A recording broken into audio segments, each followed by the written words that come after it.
Welcome to the History of Metal, where I tell you some of my favourite albums and some of the best albums to check out from a particular year. So today we are tackling 1982, an amazing year for heavy metal releases, and you'll see just why when we get straight in to the first pick, and you know it's going to be here. You know it's going to be here. It's one of my favourite bands of all time. It's the first metal band I ever saw live.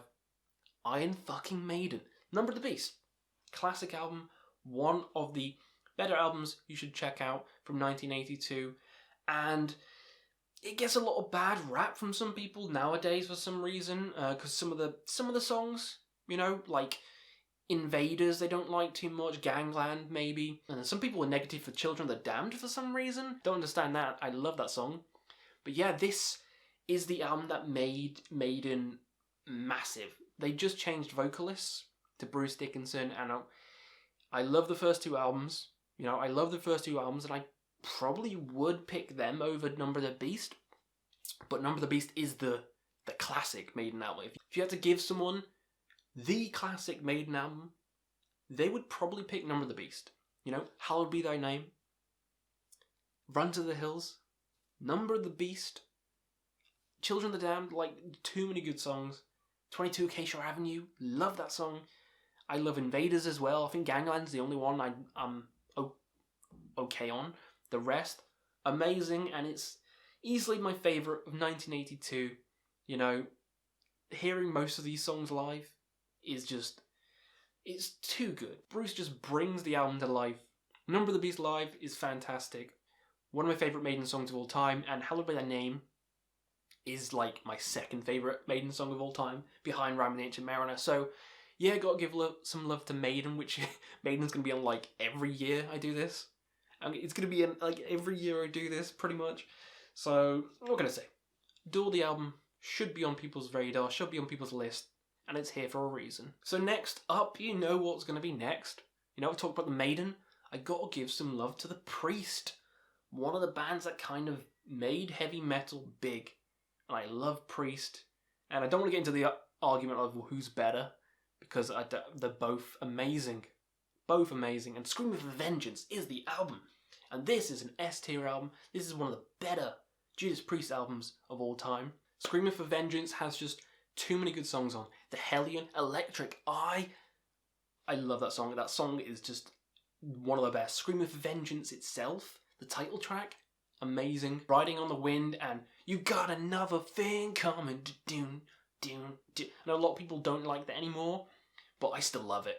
You know, it's funky, it's fun, it's cheesy. I love it. You Got Another Thing Coming, one of my favourite Judas Priest songs. You know, I've got to say it. It's one of my favourites, and this is one of my favourite albums by them. So, yeah, it's got to be on this list because it's a classic for a reason. All killer, no goddamn filler, and it's right up there with Number of the Beast, to be honest. Right up there. Right up there with Number of the Beast, so I've got to give it some love. So next up, we have to talk about this album. Venom's Black Metal. One of my favourite albums from 1982, and one of the albums that helped to define black metal.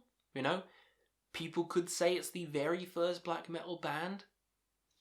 Who knows? You know, the first wave is very thrashy, very, like, you know, Bathory, Hellhammer, Venom, all these kind of bands, more thrash orientated.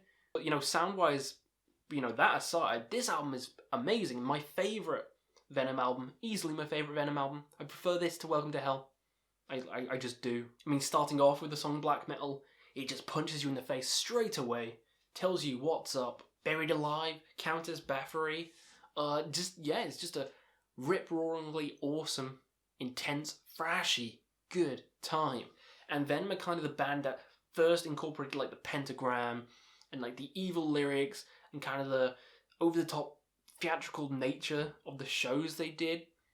The music itself doesn't sound black metal, but the imagery, the album cover, the actual name, black metal, you know, on here. So, you know, they were one of the pioneers, they were one of the influencers for the black metal movement, so gotta give them some love, and it helps that the album's fucking amazing as well. So, love Black Metal by Venom, one of my favourites. Coming in next, Manowar, living on the road. Not that song, but Manowar, the power metal band, probably the first power metal band ever. One of the best, biggest live bands ever. Yeah, love them or hate them, they released an album, Battle Hymns, in 1982, and I love it. I love it. It's cheesy. It's probably, even though they are a cheese band, this is probably the less cheese album by them. You know, it's probably the more straight up heavy metal. Some of these songs sounding kind of like they'd fit on a Judas Priest record. Metal Days, Fast Taker, those two especially feel just metallic. It feels just like heavy metal. And they love heavy metal because they keep fucking singing about it in most of these songs. But especially those two songs, Metal Days is just such a good anthem. Such a good anthem. The title track, Battle Hymns, a masterpiece. Battle Hymns is a masterpiece of a song. Manowar, great anthem. Dark Avenger, such a cool tale in that one as well. A long song, an epic by them. But that Battle Hymn song to end it, 10 out of 10.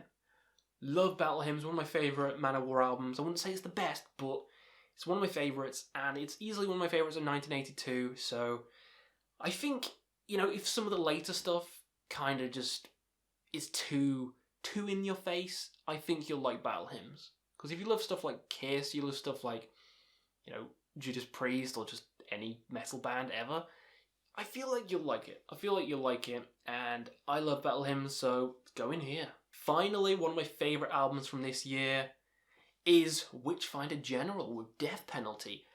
This album is underrated as shit.